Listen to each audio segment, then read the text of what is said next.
যতন করে বাঁধলি মাথা তাও যে বাঁকা সিথা।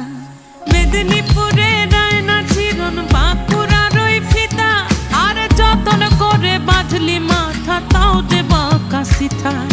পেছ পাড়ি